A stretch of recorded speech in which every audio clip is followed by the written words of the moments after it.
রাজনৈতিক পট পরিবর্তনের পর ডক্টর মোহাম্মদ ইউনূসের নেতৃত্বে অন্তর্বর্তী সরকার গঠিত হলে জনমনে কিছুটা স্বস্তি দেখা দেয়। আইনশৃঙ্খলা পরিস্থিতির উন্নতির পাশাপাশি প্রয়োজনীয় সংস্কার করে ধীরে হলেও দেশ নির্বাচনের দিকে এগিয়ে যাবে এমন আশাবাদের কথা শোনা যায়। এতে ১.৫ দশকের ভোটের খরা কাটবে এবং সরকারি ভোটে নির্বাচিতদের নিয়ে নতুন সরকার গঠন হলে দেশের অবস্থা ভালো হবে এমন আশায় বুক বাঁধে মানুষ। তবে সরকারের দুর্বলতা ও রাজনৈতিক পক্ষগুলোর বিবাদের মধ্যে সেই আশা কতটা পূরণ হবে সে বিষয়ে অনেকের মনেই প্রশ্ন আছে। শেখ হাসিনার সরকারের বিদায়ের পর থেকে সংবিধান সহ রাষ্ট্র ব্যবস্থায় সংস্কার কিভাবে হবে, কারা করবে সে বিষয়ে তীব্র মতভেদ প্রকাশ্যে আনছে রাজনৈতিক পক্ষগুলো। এই পক্ষগুলোর একটি জাতীয় নাগরিক কমিটি ও বৈষম্য বিরোধী ছাত্র আন্দোলন আগামী শুক্রবার একটি নতুন দল মাঠে আনছে। দলের প্রধান হতে অন্তর্বর্তী সরকার থেকে পদত্যাগ করছেন সরকারের প্রভাবশালী উপদেষ্টা নাহিদ ইসলাম। সরকারের থেকে দল গঠনের বিষয়ে বরাবরই হুঁশিয়ারি দিয়ে আসছে এ মুহূর্তে ভোটের মাঠের বড় শক্তিগুলোর একটি বিএনপি। নাহিদ সরকার ছাড়ার পর দলটির অনেক নেতা বলছেন এ পদত্যাগ যথেষ্ট নয়।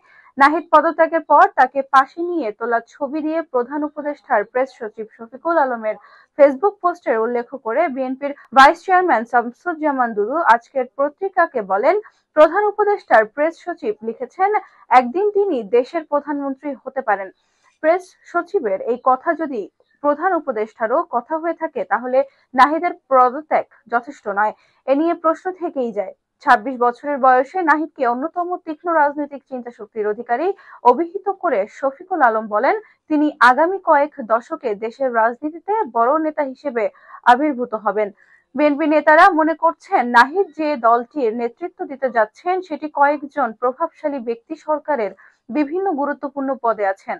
ছাত্র জনতার অভ্যুত্থানের মুখে পদত্যাগ করে সাবেক প্রধানমন্ত্রী শেখ হাসিনা ভারতে যাওয়ার পর থেকেই বিএনপির সঙ্গে কোনো নির্বাচন আগে হবে এবং ভবিষ্যতের আইনসভার সদস্যরা কিভাবে নির্বাচিত হবেন সে বিষয়ে মতভেদ দেখা দিয়েছে জামায়াত ইসলামী, জাতীয় নাগরিক কমিটি ও বৈষম্য বিরোধী ছাত্র আন্দোলনের মধ্যে।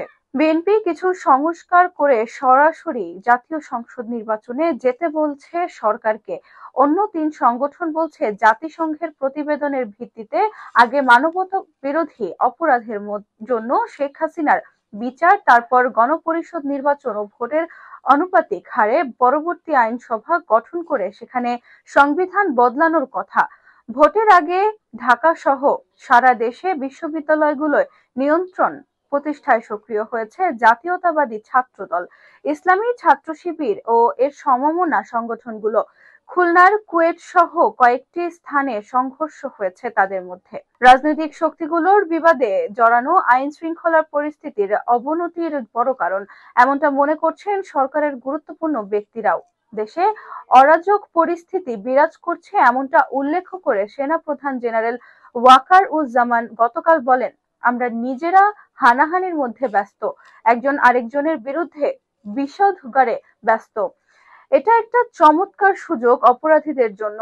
সবাইকে সতর্ক করে গতকাল রাজধানীর মহাখালীতে রাওয়া ক্লাবে এক অনুষ্ঠানে তিনি বলেন, আপনারা যদি নিজেদের মধ্যে ভেদাভেদ তুলে একসঙ্গে কাজ করতে না পারেন, নিজেরা যদি কাদা ছোড়াছুড়ি করেন, মারামারি কাটাকাটি করেন, এই দেশ এবং জাতির স্বাধীনতা সার্বভৌমত্ব বিপন্ন হবে। অন্যদিকে রাজনৈতিক বিশ্লেষকরা মনে করছেন শাসন কাঠামোর ওপর সরকারের নিয়ন্ত্রণ না থাকায় পরিস্থিতি অবনতি হচ্ছে। কেন্দ্রীয় শাসন ব্যবস্থা দুর্বল হওয়াতে সবাই যার যার আকাঙ্ক্ষা মেটানোর জন্য নেমে পড়েছে।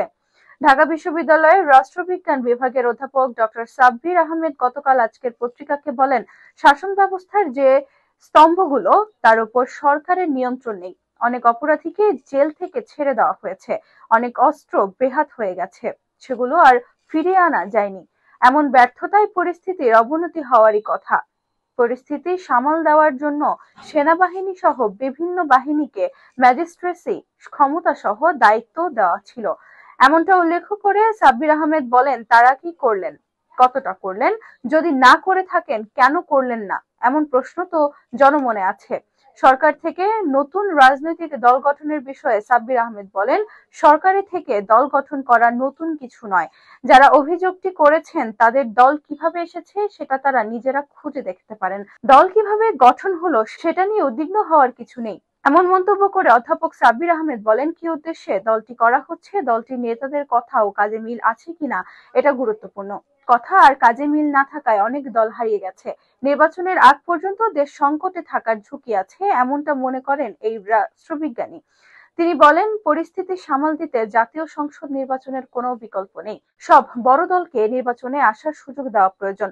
এমনটা উল্লেখ করে তিনি বলেন, আওয়ামী লীগের মতো বড় দলকে স্বাভাবিক রাজনৈতিক অবস্থা থেকে দূরে ঠেলে দিলে তারা ভিন্ন পথ খুঁজবে, এটা ঠিক হবে না। গত ৫ আগস্টের পরিবর্তন যে আশাবাদ জাগিয়েছেন, রাজনৈতিক দলসহ অংশীজনেরা সতর্ক না হলে তার বাস্তবায়ন মরীচিকায় পরিণত হওয়ার ঝুঁকি আছে, এমন হুঁশিয়ারিও জানিয়ে রাখলেন এই রাষ্ট্রবিজ্ঞানী। অন্যদিকে প্রতিবেশী ভারত সহ আশেপাশের দেশগুলো এবং পশ্চিমা বিভিন্ন শক্তি বাংলাদেশের ওপর নজর রাখছে, এমনটা মনে করেন সাবেক রাষ্ট্রদূত এম হুমায়ুন কবির।